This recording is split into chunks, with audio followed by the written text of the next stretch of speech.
jërëjëfati Serigne Saliou jërëjëfati Serigne Saliou jërëjëfati Serigne Saliou Serigne Béthio jaamu Serigne Saliou yàlla na fi yàgg lool tànd ak wér Serigne Béthio jaamu Serigne Saliou yàlla na fi yàgg lool tànd ak wér da di jërëjëf moo ngi lay santaat bu baax ci tawfeex gi nga no defalati ba no mën a ànd ak sa jëmm ji tedd ji ci sa yërmande ba fekkee cant gi nuy sant Serigne Saliou fii ci Chicago noo ngi nuyu nag mboolem ñi fi teew ñëpp góor ak jigéen nuyu mbokk daayira bi nga xam ne ñoom lañ fi fekk suñu mbokk taalibe nuyu mbokk jullit yi nuyu képp koo xam ne moo ngi dégg sunu kàddu gi di la sant ta di la ñaanal nga yàgg fi te wér jëwri universel Michigan dama ne naa la ñaan ba xam su fekkee ne mën naa nekk bu fekkee mënta nekk nag waxuma ko bu fekkee mën naa nekk firi mi ngay firi wax ji ci àngale bu ma nee di jaar ci suuf ngir ma bañ a noppi ndax tey dama bëgg a waxtaan lool te bu ma di def ay arrêt day wàcc sama àll nangu na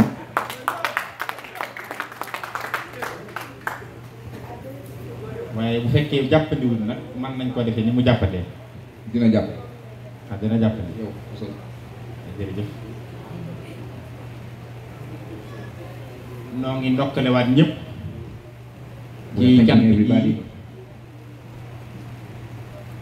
noo ngi ndokkalewaat ñëpp ci cant gi nu bokk ni ngeen xam ne ñun ñëpp ànd nañu daje fii di jaamu yàlla ci jaamu gi gën a mag muy jaamu yàlla loolu bu mën a dee ndax kon li ñu dégg wax ci anglais da ngay wax ab chapitre mu góorlu ba fii bi bañ laa rëcc sa aar bañ a mi rek rees jërëjëf kon nan nga ay mën ngaa def ab chapitre waaw mooy tàmbalee mooy di ndokkale ñëpp ci daje gi nu fi daje di def ak jaamu yàlla waaye muy jaamu yàlla gën a mag bi ci xeeti jaamu yàlla yi muy ak cant nga xam ni sunu borom moo waxal boppam ci hadiisul qudsi yu ne xeeti jaamu yàlla yëpp moo ci gën a mag yemut ca gën caa mag waaye dajale waat na mboolem seen ci biiram moom ashukuru ibadatun minal ibadati akramuha wa asadduha Serigne Touba teg ca ni képp koo xam ni sax nga ci ak cant ni yàlla bëggee ku ko ni jaamoo ci xeeti jaamu yàlla yëpp boole nga ko xeeti jaamu yàlla yëpp résultat bi muy defal nit ku ko def te yàlla nangu ko am nga ko mbooleem li yàlla bëgg ku ca mucc te denc mucc ga ci bañ a laali tere na nga xam ne muccandoo nga ci yooyu yëpp laasim sukkoora man yasiidu shakira xayran kasiiran yadraul manakira dolli ci it ne ku ca sax ku ne mucc nga ci xisaabum àddina mucc nga ci xisaabum alaxira mucc nga it ci dem sawara anna sukkura yaxsimu min al xisaabi fil haali wal maali wa min an niiraani fafham loolu yi nag la nu daje tey di ko defandoo kon noo ngi ci ndokkeel suñu bopp di ci ndokkeel ñëpp muy sant yàlla gi nuy def te mooy sant Serigne Touba. Today we are gathered here together to give thanks. And we just have to know that giving thanks is the highest forms of worship. Not only is the highest forms of worship, but all kind of worship someone does, all the benefit you can reap from those worshiping will be gathered when you give thanks.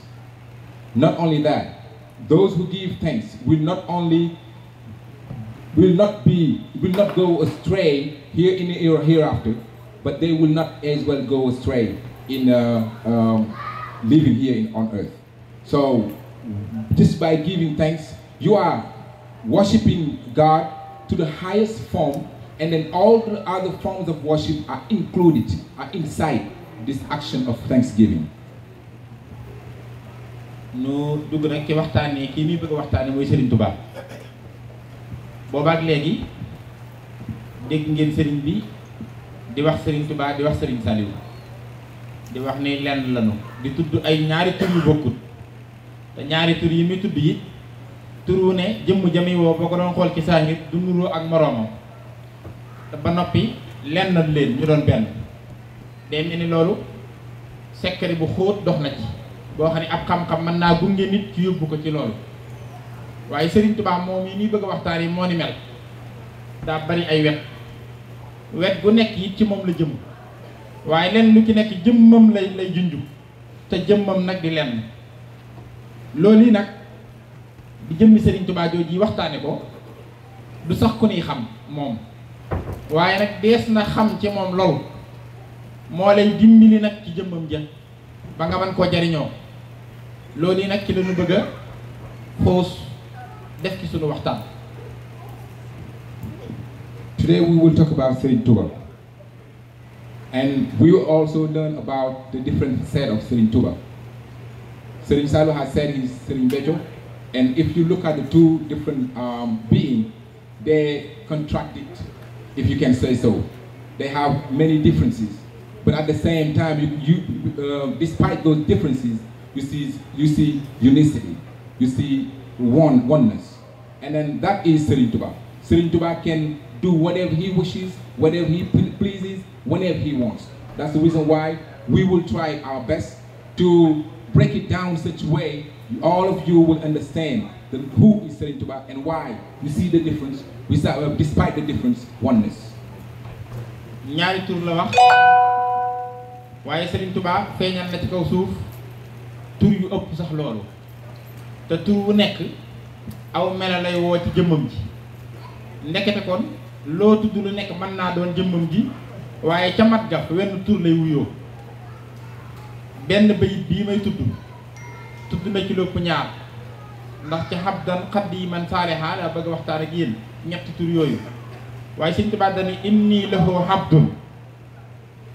wa qillun hibbu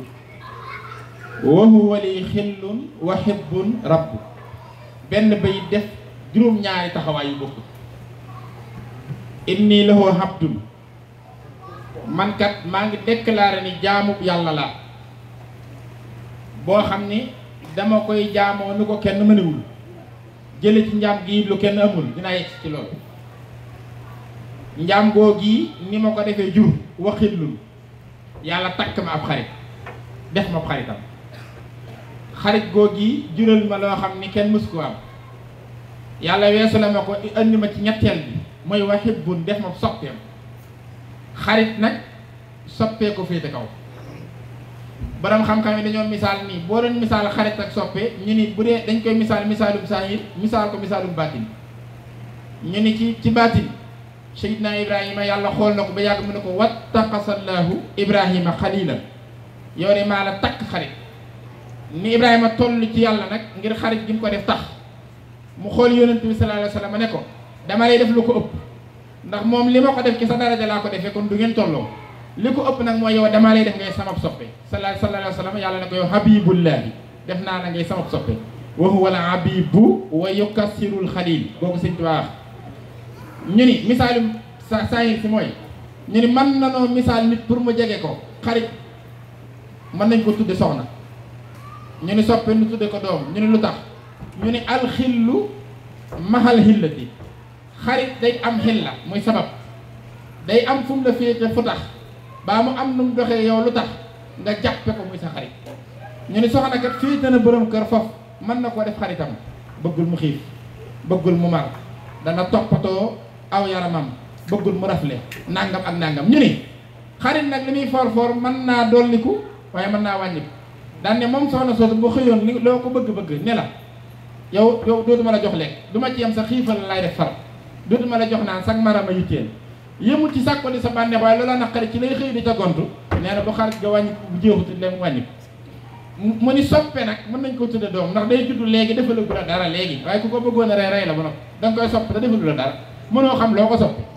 mu ni mooy loo xam ni al hibbu laa bil hillati amul hilla boo demee ci xara isul majalis noonu la ko waxee mu ni moom suñu borom nag bi ma jàppee ab jaamam benn jéegoo ngoog dolli na ke def ma ab xarit ñaar weesu la ne ma ko def ma soppi ñett waaye nag man ngaa jàppee xarit ku la ko jàppewul man ngaa defub soppe it ku la ko deful Sëñ Tuubaa ni bi ma defee marib xaritam daawul ba ci ko waxu wali xillun moom it ne ma nit sab xarit laa xarit la ca dàq mooy xaritoo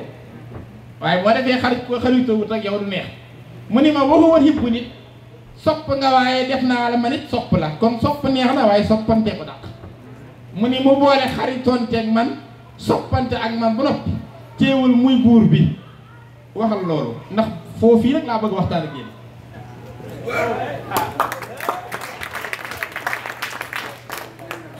As you can see, you see those two names,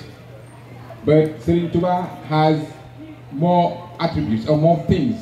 he got from Allah. He has written in the Hasidah, he said, I have worshipped God to a certain point that no one has ever worshipped him like I did. I have taken God to a position no one has ever taken him to that position. Reason why I call myself the friend of God, and I call myself the beloved one. He said,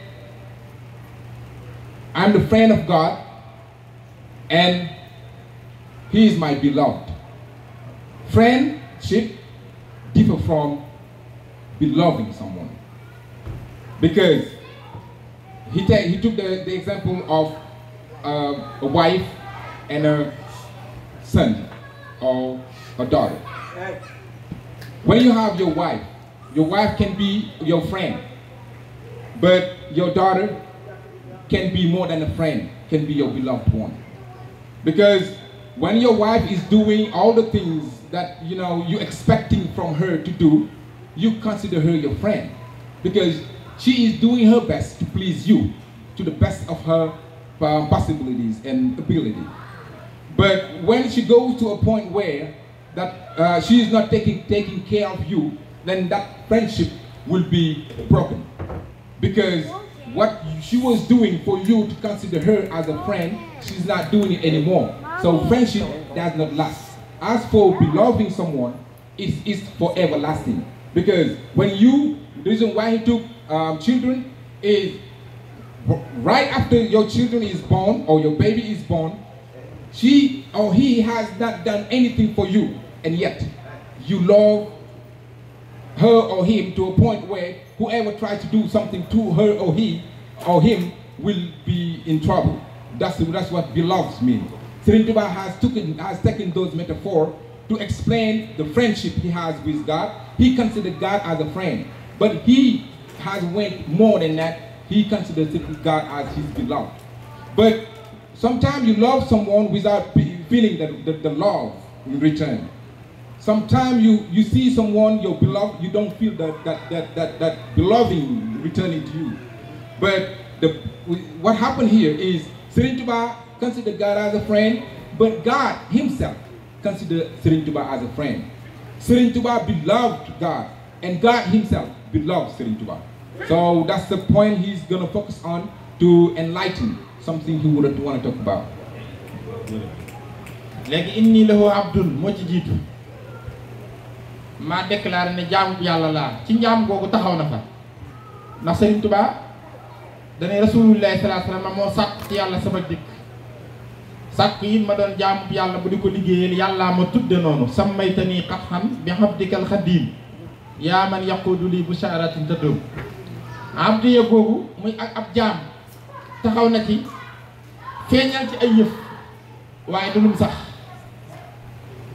Serigne Touba kon ci ma jiital xabdun la njëkk a wax xabdu gee jur xillu jur xibbu jural ko huwali xibbu jural ko huwali xillu te teewul loolaa ko jural lahu rabbu muy bayit boobu boo ko jàppee muy waxtaan xabdu yéegi muy ak njaam Serigne Touba ne yàlla sàkk mbindeef yëpp ngir nu jaamu wa maa xalaqtul jinna wal insa illa liya'budun jaam gi bëgg da leen a digal tere leen bëgg nu sax ci jëfe ndigal yi bu kenn jege tere yi ni yàlla bëggee ni jaamu gi nag mu yëkk ni ñëpp lotto nañ ci ni ndax ñaar rekk am fattaqullaha mastataxtum ak fattaqullaa haqqa tuqaatihi yaa ayyuhal laziina aamanu ittaqullaa haqqa tuqaatihi moo njëkk a wàcc wala tamuutunna illaa wa antum muslimuun ragal leen yàlla yéen julli ñi dëgg dëgg ragal moo leen di jural ngeen jaamu ko dëgg dëgg njaam loola nag ñëpp lott ca yàlla ne kon defe leen ko ni ngeen ko mane mu jéggal leen di seen rëcc rëcc loolu yi nag yàlla santaane te ñëpp lott ji Sëriñ Tuubaa ne yàlla waajal ma ne ma kaay dem defi ko ngir bu ëllëgee danañ xam ne dama digle lu kenn mënu ba bu ne la nga digle woon kat kenn mënu ko ma ne ah kay am na ku ko man ñu ne kanam ma joxañ la ñu xam ne yaa ko man bu boobaa nag aw lay day taxaw ci luñ ma bëggal lu nekk ma ne fii ngeen koy amee mooy falillaahi l-hujjatul baalighatu moo tax habdu yëg Sëriñ Tuubaa muy ak njaamam léeg-léeg sax nga gis ko ni la nan waxtaanee Abdullahi Xaadimu Rasuul te bañ a waxtaane kii maa ne Sëriñ Tuubaa yeeg nangam njuumte la Sëriñ Tuubaa amul lu yéenuwul déedéet boo ñëwoon ci habdiyaam muy jaamu gi mu jaamu yàlla ni nañ ci waxtaan ak jaam bi sax kii maanaam yàllaa ciy feeñal li tax mooy njaam goo gii daa am mbiri baatin boobu yi nag la feeñale saahir si ci àddina saahir si dëpp ak baatin ba nga xam ne ki ko mane nii ci saahir si su nee la maa ko defoon ci baatin ba dootoo ko sikk ndax baatin bi mooy lan xabatullaaha jaamu naa yàlla salaasa mihati alfi haamin ñetti téeméeri junni at qabla ilhaasi aadama wa hawa te booba bindagul aadama ak awa wala yow ma abdullahi te ba tey jii fii ma koy waxee maa tudd abdullahi kon abdullahi ji yàgg na daldi ne jaamu gi ma ko jaamu nag ci kaw suuf jaamu la gog kawe na jaamu ku ko musa jaamu xibaadaatuna faaqat xibaadaati xayrina wa billahi min iblisa ma sikkirihi husna dal ni amul sama benn cër bu ko jaamu benn may ko du xel du xalaat du xool du dégg liman lahu kulliyati xibaada sama lépp àndandoo jaamu loolaa waral nee na sama lépp ak topp yàlla kulli taaxatallaahi daal ni jaamu ji ma jaamu sunu borom jaamu la gog waxuma la bët di xool lu mu bëggul wala tànk dox jëm ca baa loxo laal waaye na ngeen xam ne sama xel mi rek mësta xalaat lu yàlla gërëmul xel mi rek xel mi comme xalaatu ko rek lam yi du ko tudd waxuma laa cër yi di ko jëfe lam yan himi irtiyaabun lam yamin xayru lisaanin xaqin lam amin lam yan ho kalkani irtiyaabun lam yamin ila lisaani xayru xaqin lam amin daane nag loolu mës sa am cat man rek maa mën a yëkkati sama loxo ci kanam yàlla ne ko loo mës a digle def naa ko loo mës a tere musuma caa jaar loo dogalit neex na ma lu jafe la daane ku dul man du ko man daane jaamu goo gii ma ko jaamoo ni nag ci habdiya goo gii nga xam ni ci laa goreele lislaam ci laa delloo alxuraan war ma Sëriñ Tuubaa ne nga xam ne ci laa tinkee jéng yi nga xam ne jéngoon nañ ko muslimiin yi ba tax ma sañ a wax ne xat fakka kab laa jéng yi dajjiku na xat ba sa fat laa ngeneen yi yulliku na fa durru walla lor dëddu na te dootul dikkati daane war na fa jaay ma indi njariñ lu fi dootul jug jaamu goo gii ci la ma sunu borom gërëmalee boppam ba waxal ma boppam ni ma jaamoo nga ma nu ma kenn mës sa jaamoo moo tax Sëriñ Tuubaa ni lii baana wax ji anna allaha waahidu man képp maa mën a wax ni yàlla kenn la man dong ndax ku dul man ku ne foo ne yàlla kenn la am na jamono joo ko boo rek la neen daani uwahidullaha man rek a wéetal yàlla walastu ushriku te musuma koo bokkaale bihi shay'an ak dara hiina siwaaya yushraku te keneen ku dul man ku ne jamono ji may wéetal yàlla te bokkaale wu ma ko dara am na loo ko booleel daane man mbubb mu am poos sax jotuma ko wut li tax mooy ku am mbubb mu am poos ku ne am na jamono jot da nga am loo jël def ca jiba ja daane te jamono da nga defee dara ca jiba ja bu sam xel demee ci soxla loola diggante ba nga jël sa loxo di ca yor sam xel génn ci yàlla dem na ca la ca jiba ja te loolu sax wurumaa dal man musumaa yëgit lu dul yàlla ngir nga xam xibaada googu rek musumaa yëgit lu dul yàlla seen borom dër bi nee man la fatool fële ca Jurbel ci am néeg gis naa fel yi sam ko ba yaram mi fees del nee na manit ñu sam ma waaye awuma jàmm ci faxas leen ak fexe tàqale kook ñoom ma gis ko moom yënguwul rafut ma ne ko ndax mbàkki ni ma koy yëgee da nga ko ni yëgewut mu ne ko ah kay ni nga koy yëgee maa ngi ko ni yëgee waaye su ma wakkatoo yëg bànneexu xasan te wër Touba yëg man nutut yàlla kenn mës àgg foofu loolu mooy xam di yëg Serigne Touba. Serigne Touba has escalated from being the servant of Allah and going up and up and up. But he focused more on being the servant of Allah. I'm not going to use the word slave, but because it would be kind of negative. But I would rather use servant. Serigne Touba considered himself as a servant of Allah. And then he considered himself as servant of Allah a way nobody can even, after seeing Serigne Touba or after following Serigne Touba, after watching Serigne Touba, will consider or see himself as a servant of Allah because of what he did for Allah. He said, Allah has created man and jinn to worship him. And then that worshiping is for him to balance and make sure he rewards those who worship him and punish those who don't. But the way he wants mankind to worship him, he has not seen someone who could worship him the way he wants. That's the reason why the Prophet Muhammad kind of asked Serigne Touba to come on earth and worship God, to teach mankind that it's possible to worship God, even though the way he worshipped God wouldn't be reached by any of his creation because of the uniqueness of Serigne Touba. He said, Serigne Touba, the reason why his worshiping is unique because of what he said. He said in a Hasidah, I have worshipped Allah 70,000 years before the creation of mankind, before the creation of Adam. If he worshipped God 70,000 years before the creation of Adam, then his worshiping cannot equal the worship of creation because his worshiping prevailed on mankind worshiping before creation. He said also, for those reasons, when the Prophet Muhammad asked him to come and worship Allah, he came and then did it such a way that pleases Allah. That pleases Allah such a way he received some other benefit from that worshiping. That's the reason why whoever can call himself, I have worshipped Allah, you cannot compare that to Serigne Touba because of his way of worshiping, the uniqueness of his worshiping. And yet, he said, if you can copy, you can do it such a way, you can be close to that, but you will never reach the same level of worshiping. So his worshiping is unique. He also said that he does not have in his lifetime any pockets.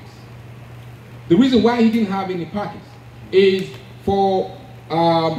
surviving or living or using that to live. And he did not even have time for that because of worshiping Allah. He did not have any pocket. And then not only that, his limbs has never gone astray. His eyes has never gone astray. His nose has never gone astray. His ears has never gone astray. No part of his body has ever gone astray. So you have to be Serigne Touba to be able to use yourself, your inner being, your outer being, to combine both together, worshiping God such a way that you have never, even at one time in his lifetime, sinned one time. looloo tax xibaar googu nag mu def nee na te kenn mësu ko ni def kenn mënewu ko ni nee na foofii barab ba nga xam ne mooy bureau ba ci Ndar nee na keroog bi nga xamee ni woote nañu ba ñëpp daje Serigne Touba xam nga ni dañ ko woowandoo ak juróom-ñett fukki ñuy tuddee Serigne ak ñeent ndax doon ñaar ak ñett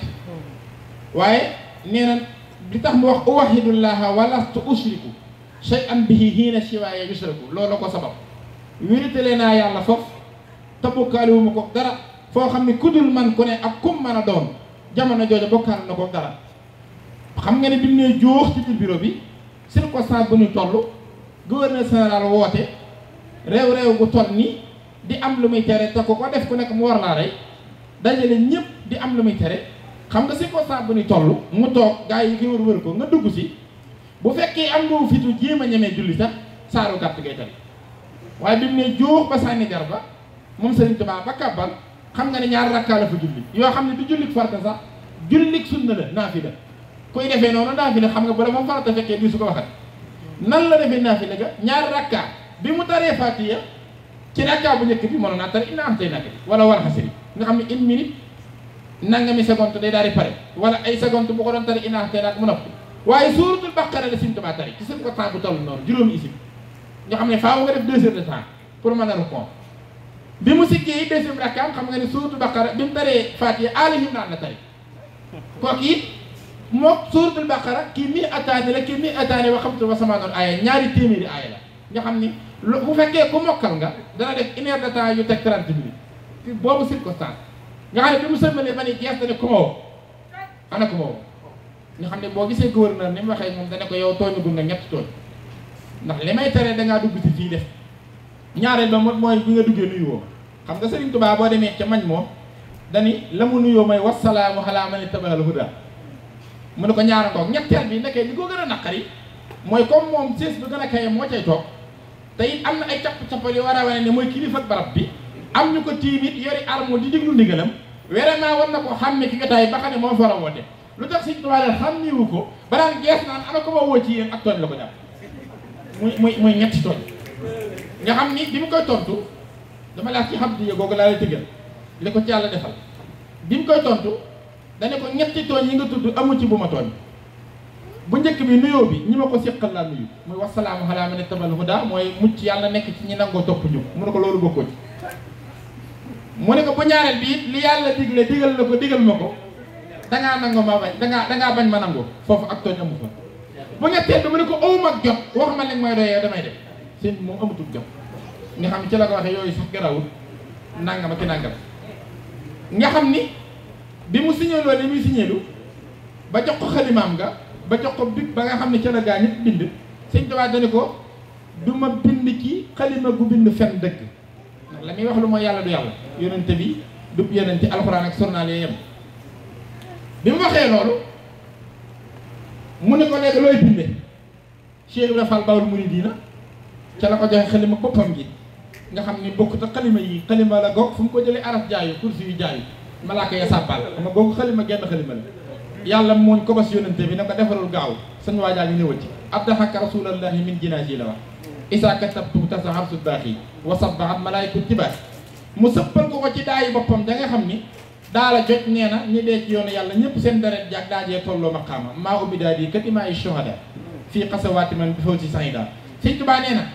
keroog laa bind lii tax l'islam gore keroog laa bind lii tax yàlla ne ma ak jaamu yaa ci man waaye dinaa la ko defal lu ma defalul kenn loo xam ne kenn du sañ ne lu tax nga defal ko ndax ko wax rek man la ndax def nga lim def kenn du tontu yaa ngi dégg mu ni lim signé mooy raditu billahi rabban wa bil islami diinan wa bi sayyidina muhammadin nabiyyi wa rasulihi lu mu ko teg wa bil qur'anil karimi hukman wa dalilan daan ne bismillahi rahmani rahim qul huwa allahu ahad allahu samad lam yalid walam yulad walam yakun lahu kufuwan ahad wéetal yàlla nee na ca saase booba fekk na bi muy dugg si rek l'islam yàlla defaloon na ko jëmm ak alquran ñu daw song ko laxasu ko ñu doom di laxasoo yaayam jëm gis tamin ko al Sëñ Tuubaa ko bind de farral liyal kitaabu wal islaam wa hinda jundillahi la ulaamu farra daw na waxut dox na de kii dox daan nag sagoom daw na la wax ku daw mu ni bala maa wax ki daw damay wax fu mu daw jëm booba xam nga tubaraaki am na farra daw na lii jëm si ci man kooku mooy maf'uulun bihi mi mooy complément bi yéen a jàng loolu verbe si c'est complément Sëñ Tuubaa bi mu ne farra loolu mooy verbe bi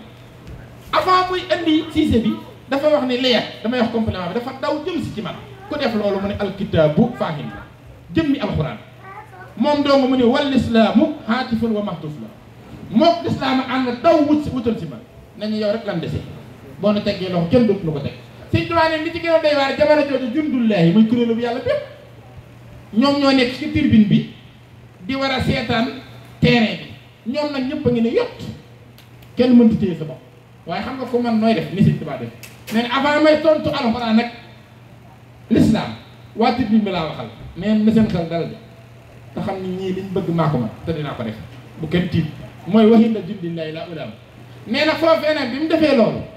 yàlla dafa yebal Jibril na ko demal nga def tawhid mi nga xam ne maa ko wàcce tawhid mooy xam-xam bi ñu wéetale yàlla yàgg ngeen dégg du ko jàngale Sëñ Tuubaa di ko wax nga xam ne tawhid ci la ñuy topp suñu borom Sëñ Tuubaa ne yàlla ni ma may naa la jëmmi tawhid yaa ko moom benn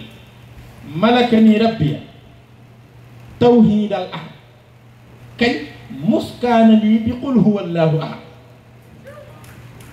yàlla may na ma jëmmi tawhid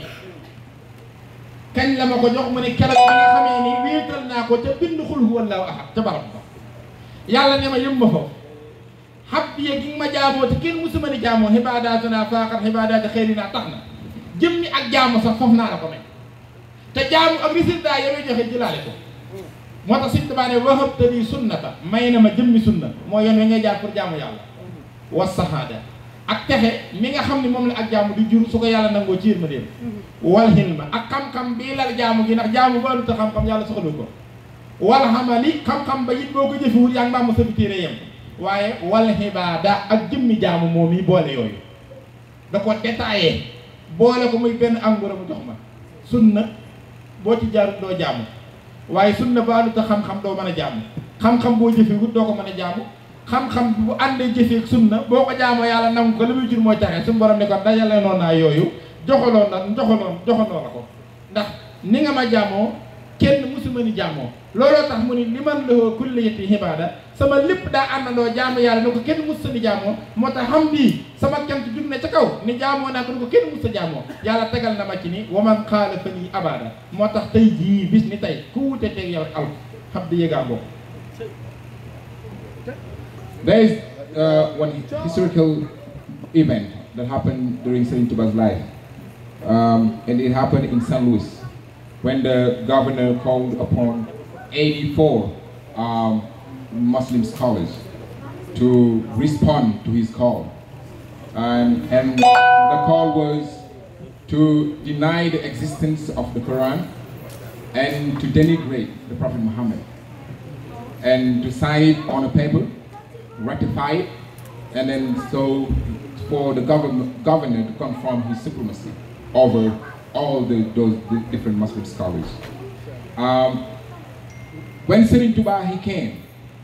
this is just to show that he has worshipped such a way no one has ever worshipped. Because when he first came in, the governor was very powerful. He was very powerful, and everybody feared him. But when Serigne Touba came, to kind of show no interest in his call, he started to pray. And as you all know, he prayed 2 rak'ah over there. So most of the time, when he was in a hurry to answer the call, he would just, shorten the prayer, make it really, really short. But he did not do that, number one. What he did is, he started the first rak'ah with the Surah the Cow, Baqarah, which is one of the longest surah in the Quran. It can take up to 1 hour 30 minutes if you just want to read that surah,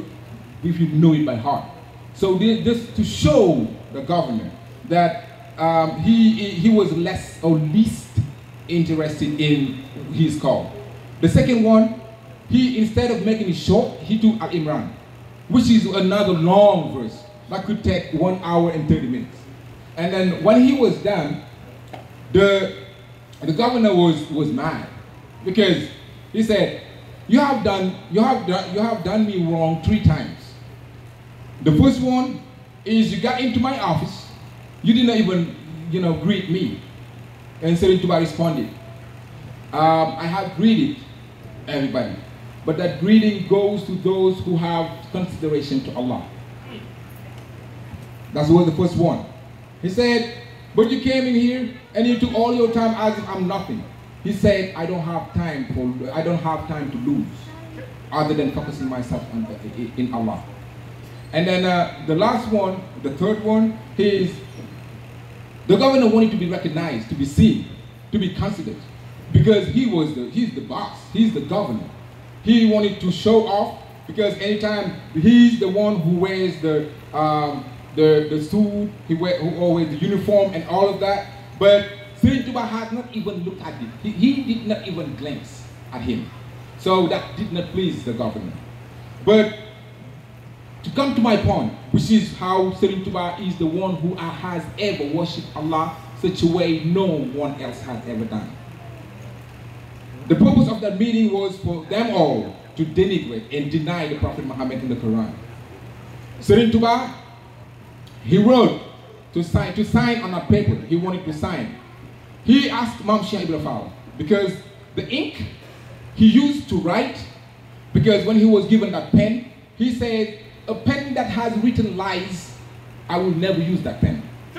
Because that pen wrote lies. Them all, they signed, all of them signed. But Serigne Touba,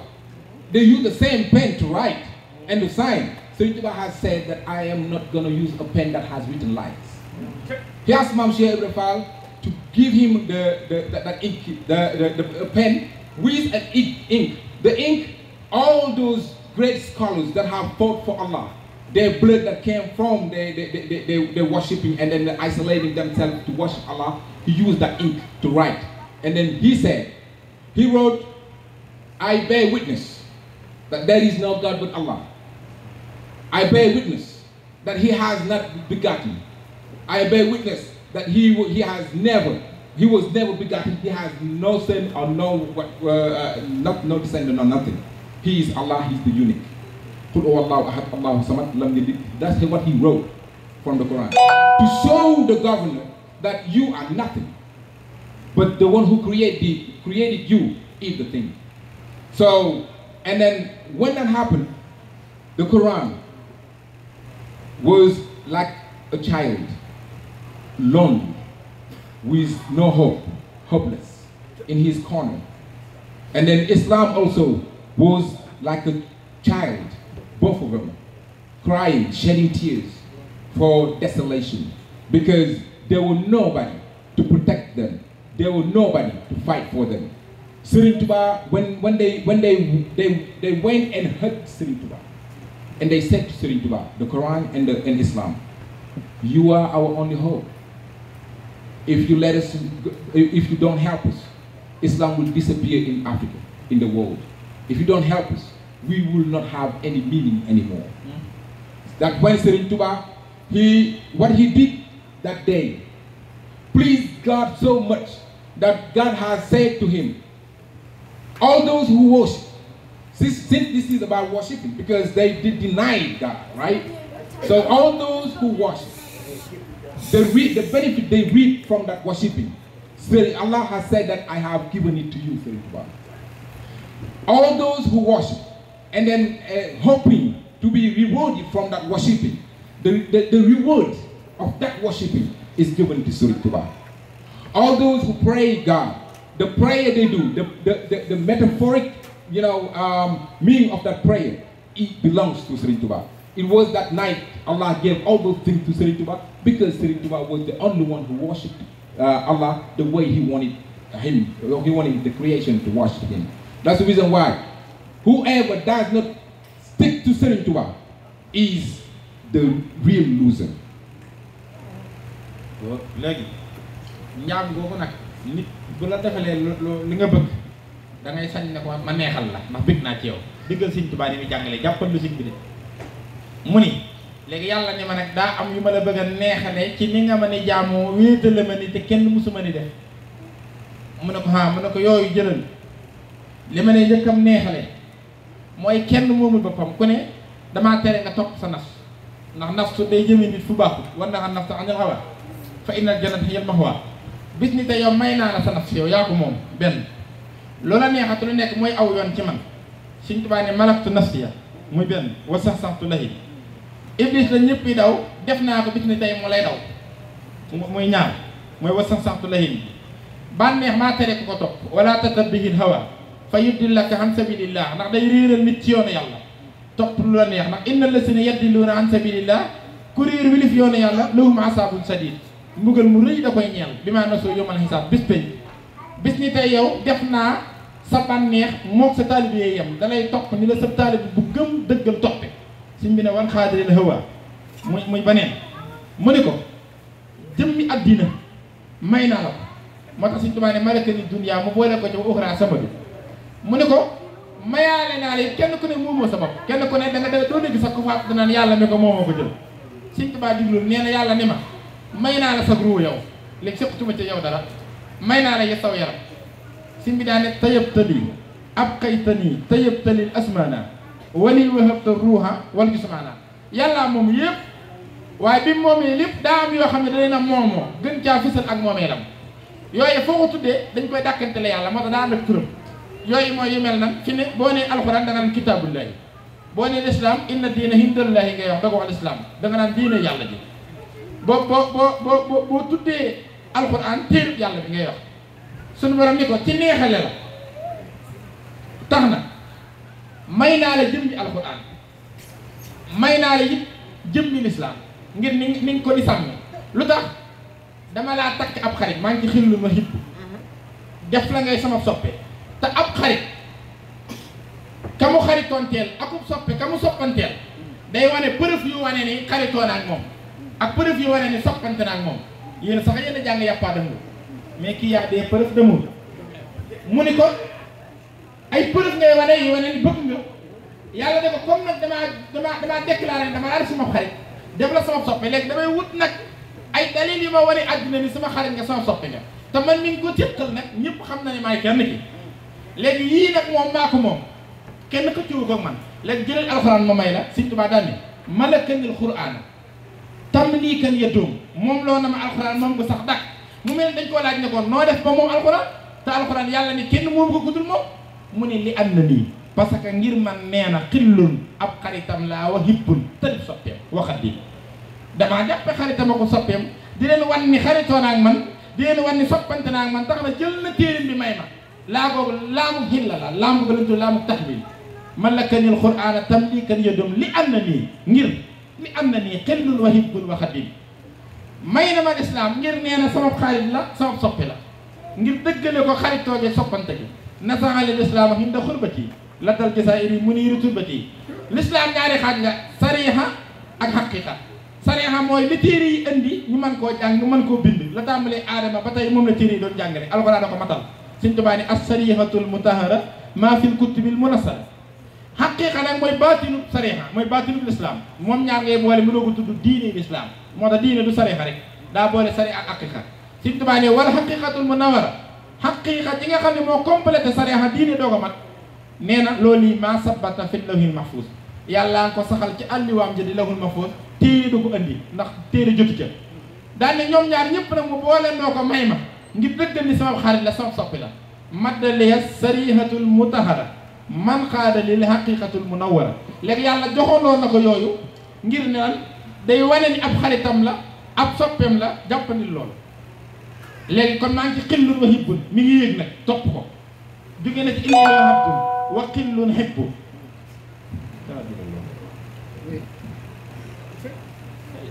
When that happened, after he refused to sign, that pleased Allah. That pleased Allah so much that Allah decided to reward him, to pay him for what he did. The first thing he did, he said to Serigne Touba, most of the time, we have no control over our nafs, the self, our lower self. We cannot control it. Or it's hard to control it. And Allah said to Serigne Touba, starting from this day forward, you are the one who owns your nafs. You have a full control of your nafs. He did not stop there. He said, there are things that belongs to Allah. We know those things. Whenever we name them, we will all know that they are Allah's belongings. You have your boo-boo, that's for you. But when we talk about creation, we know Allah owns the creation. When we talk about the world, we know Allah owns the world. And then he said to Serigne Touba, starting from this day forward, I have given to you the whole world. He said to Serigne Touba that I own the soul. Allah owns soul. That's for him, that's his belongings. And then he said to Serigne Touba, starting from this day forward as reward, you own, I have given to you your soul. You can do as you please with it. We know also the Holy Quran belongs to Allah,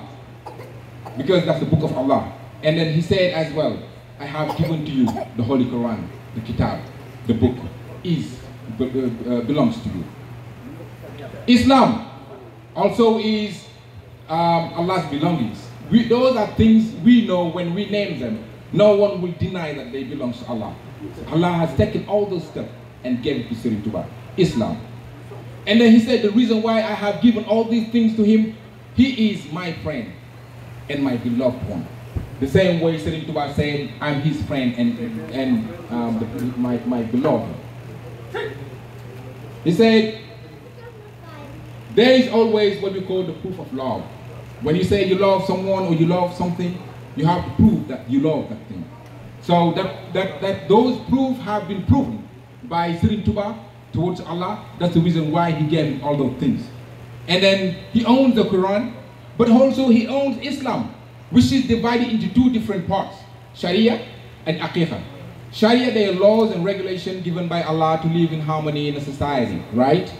He said the Sharia belongs to Serigne Touba. He does as he pleases with the Sharia laws. Aqiqah, most of the things that come from Allah, they are sometimes written in a hidden book we call Lawh Mahfuz. And then most of the hidden things, those we don't see, we can't see or grasp, are called Aqiqah. Serigne Touba, Allah said to Serigne Touba, I have given to you Islam and Aqiqah, Sharia and Aqiqah. You own the law, you own the inner of Islam, and you own the outer of Islam. He also said to him that I have given to you all those things because you are my friend and my beloved one. nga xam ni léegi yàlla ne ko damaa bëgg a weesoo ak yow foofu te dama ko bëgg a taxante nga yegg si ndax foofu mulk la ba tey léegi àddina ak àllaaxira li nga fi bëgg lépp jël ko ma may la te nga ñëw mu ne ko na ma yonent bi tànn lu mu tànn rek doy na ma loolu andi malakani dunya wa uxra samaru mu ni maa hindahu lixtaarahu Muhammadu àdduna ak àllaaxira yàlla may na ma ko la ma ci yonent bi tànnal lépp na jël naa ko yàlla ne ko jëlal loola ngir ma fësal ni sama xarit nga sama soppi nga dëggal taw nit gi Sëriñ Tuubaa jàngale fi ne yàllaa ko moom la lay wax nga naan waaw mën naa may na ma ko fi mu ne boo ne yàlla mënu ko rek yaa bokkaale fi mu ne ndax yaa wutal yàlla lu mënul gis nga ni muy dimbalee nit mu ne ko jëlal yooyu ma may la mu jël ko ngir dëggal xaritam ak soppeem mu ne ko nag léegi dama lay invité ngir nga génn nag mulku léegi muy yëfi àddina yi di saa yi invité gi li ma ci jublu mooy wan la fa ma lay yóbbu présenté leen ngir ñu xam ne yow mii sama xarit nga sama soppi nga nee na bi mu ko jëlee mulku fi mu ko yóbbu mooy fan xaddara ba luy xaddara mooy fa gaa yi ne de fa doo di gaa yaan damay dem paye ponkal yàlla yi góor yàlla yi ñii ay wàllu yu leen tudd ñii ay xutba leen tudd ñii ay lawtaat leen tudd ñii ay nuxabaawu leen tudd am te ñu tudd ay yonent kenn ku ci nekk daraja jala yàlla jox am na ci ñoo xam ne ay malaayika lañu ñoo ñooy regee ci xaddara ba moo tax nanuy teewee bokkut groupe bu yonente yi fa yonente ya wàllu yi nga xam ne ak buñ ci kumal fa wàllu yi ak buñ ci kumal alkumalaaw ñooy bokk groupe aqtaab yi mën a yilif jamono ñoo bokk groupe labdaal yi bokk groupe yonente ya bokk àdduna sax misaal la loolu assemblée député yaa fa ne waaye conseil des ministres yaa fay teew fenn fu ne ak ka fay teew yàlla la ñuy jéem a roy ci loolu te duñ ko jox pays ba noonu la mel Sëñ Tuubaa ne yàlla ni ma léegi comme àdduna yi ma moomoon yëpp moomale naa la ko nga dëggal ni sama xarit nga sama soppi nga dama lay invité nag fii nga xam ne fi la gaa yi ne ngir présenté la sama gaa yooyu yi ba nga xam ne sama xarit ñëw na sama soppi ñëw na bi nga xam ne moom a jaamoo nu ma kenn mësta jaamoo ba kenn mënatut a jaamoo ko neex ma te lu dul ne moom jaamu gi da koo neex ba noppi wahaba lil akramu ma asaw li annahu yafalu ma yashaw léegi nag mu yóbbu ko fa Sëñ Tuubaa ne dama yegg see xam nga lu ma wax barab baa ngi ñii nangam ñii nangam ñii nangam ñii nangam nuyoo la ko ñëpp ba noppi daane na ñëpp noppi mu ni kii nag mooy Abdullahi sama jaam bi ma jaamoo nangam ak nangam moom mii nag laa def sama xarit di sama soppi Sëñ Tuubaa ne sabata rabbiya xalilallahi billahi sarmadan habiballahi yàlla saxal na foofee ni man mii ab xaritam laa giñ naa ci yàlla ni saxal na foofee ni faw yi ab soppeem laa mun leen nag loolu tax na barab bii ngeen ne yéen ñëpp bis ni tey def naa ko président barab bi moo jiite ñëpp yëmu ci jiitaleen waaye kenn ku ne ci yéen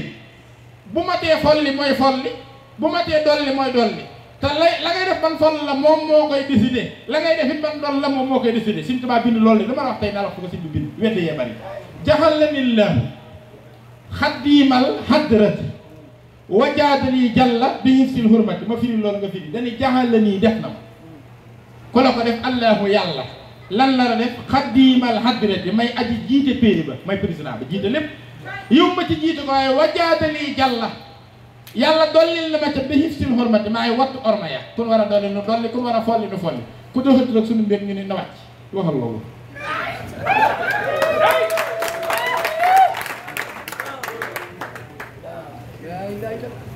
We all know that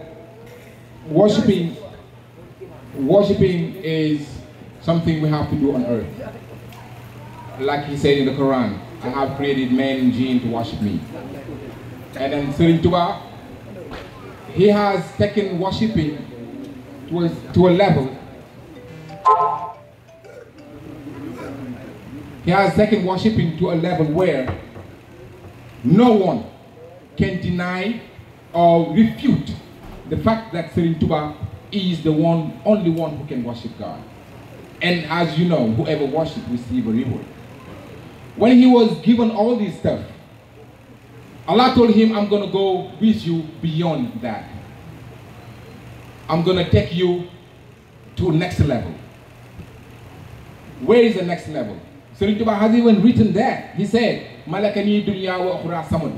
He said, I own, Malakani, I own dunya, the world, ukhra, and the hereafter. And then I own everything that is in between. Serigne Touba has said that.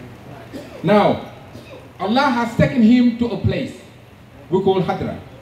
That place is the gathering of all the greatest Muslim scholars, including the Hud, friends of Allah, including the representative of Allah on earth, even including the prophets, and all those who were sent on earth to worship or do something for Allah. That place they gather is called Hadra. When they all gathered over there, Allah took Serigne Touba to that place. And he said to Serigne Touba, now I'm going to show to you that you are my beloved one. You are my friend. And you have done for me things that none of them has done for me. The reason why I am going to, starting from this day forward, consider you as their leader.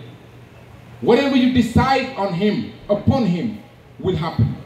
If you want to take them below, that will happen. If you want to give them more, that can happen. No distinction. You can be a prophet, you can be a husband, you can even some angels were in that place. And he, the one who controlled all those people from Allah's,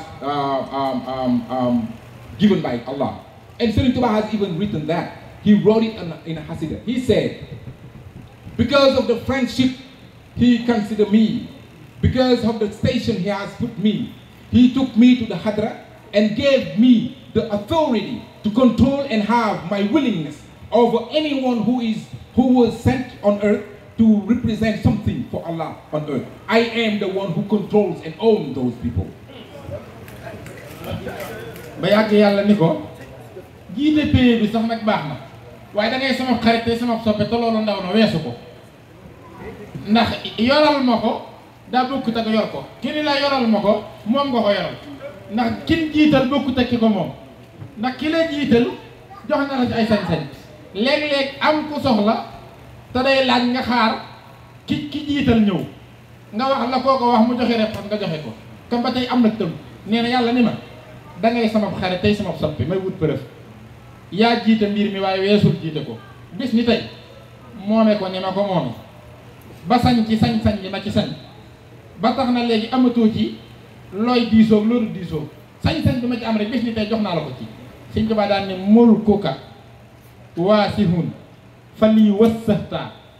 kama bihi iyaaya qad nafahta yaa malikal mulki lii wassahta duuna jawwan fil mulki wal malakooti dëhra yàllaaw waxal loolu. He did not stop there. Allah. He said to Serigne Touba, sometimes you give things to people and they say, these are given to you. That's just a borrowing.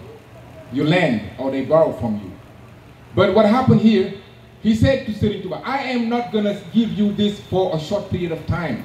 I am not going to give you the authority for a short period of time or limited time. the same way I have an authority over these people, the exact same way you have authority over these people. Whatever I was to decide upon these people, you have the same authority to decide the same thing upon these people. You can do as you wish on these people. Okay. Mu ne ko léegi sax nag da ngay weesu sax nekk fii am sañ-sañ bi ma ci am te teewul nga ne fi ba tey day mel ni dëggalu ma ne sama xare nga sama soppi nga weesul mbiri pay bi te agsi nekk ci sama kër bopp gi kër gi nga xam ne man rek a fi dëkk te duma fi dëkk ak kenn ndax ku dul man ko ne doo fi jege doo fi laal fii ma nekk ak li ko war a tax ma ni alhamdulilah ak cantkat lillahi man dong la ñeel ndax yi daje fii te man dong ma moom ko moo tax kenn yéewutu kenn lu dul ko ni am te kenn du ko am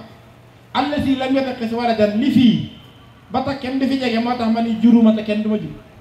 walam yakun lahu sadiqun fil mulki yi fii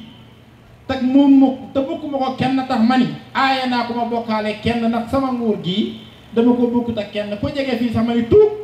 lu leen dinaa ko baale ba mu des kuy jéemal laal fii baa ngay jéemal laale le kenn ci fii walam yakun lahu waliyyun mina sulli fii ak li ko wër moo tax man yàlla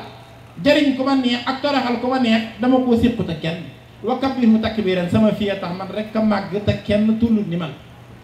fii nga xam ne nag demoon réservé la kenn du ko jege damaa bëgg bis ni tey ñu dëggal ne sama xarit nga sama soppe nga ñëw ñu dëkkaale fii ñu bokk fi dëkk daane ko dëkkaale ji nag maag yow ci dëkkaaleeg saahir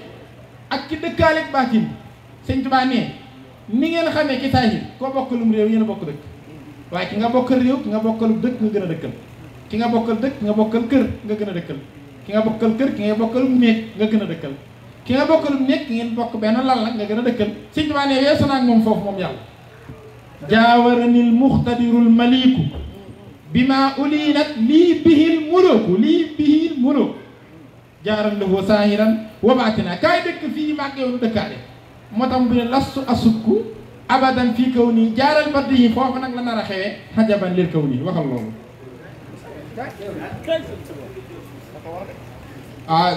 to just real quick wrap it up, we know he said he gave all the belongings on earth to him. He gave all those people that live in the Hadra. So he was escalating from going on top and top. Next things that happened is when he gave all those things to him, he said, now I am going to do something else for you. This is my proximity. This is my place. This is what I own. I will not tolerate or accept someone who will get put or get into my proximity. Because we even know that he will forgive all the sin except for shirk, or trying to find him an equal, or trying to take someone to that place. He will never accept that. Allah has said to Serigne, now I want you to be my neighbor.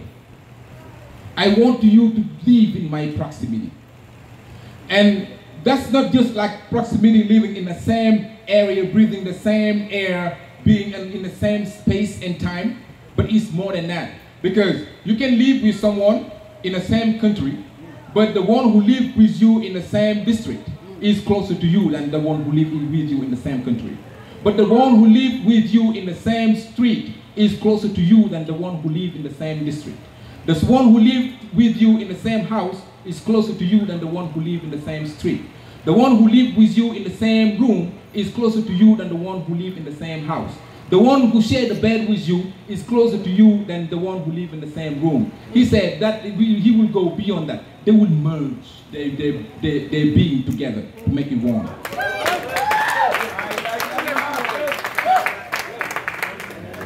Muniko. For Vinek, la ko yàlla ne fii nga yegg si demoon réservé fi la nekk foofii nag laa bëgg nu xàmmee fi bokkaale ak boole yu bokk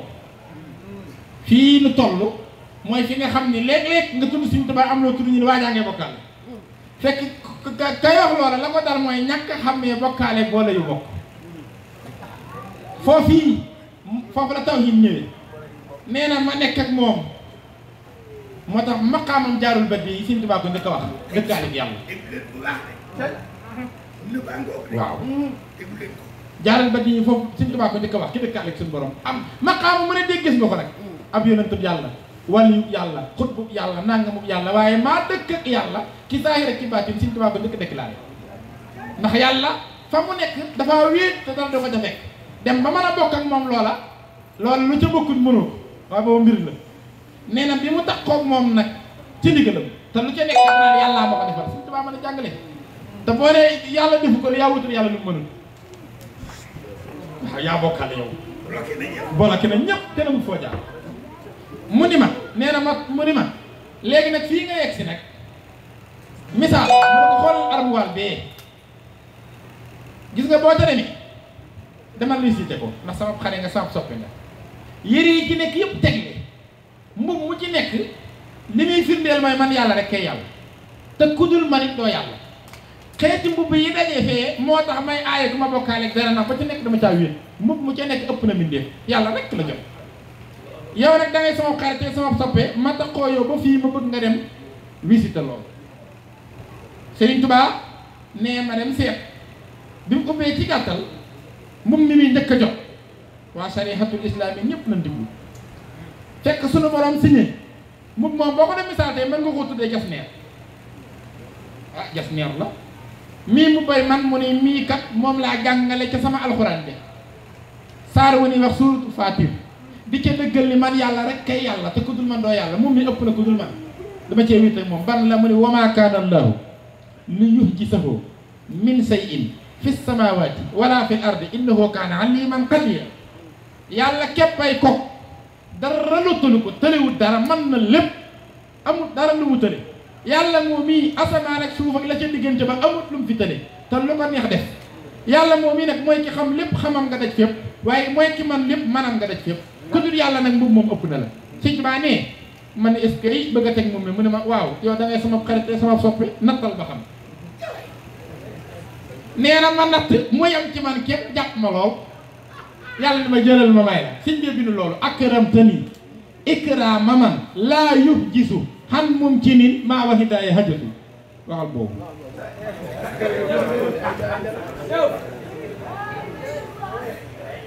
jërëjëf ci sëñ Samb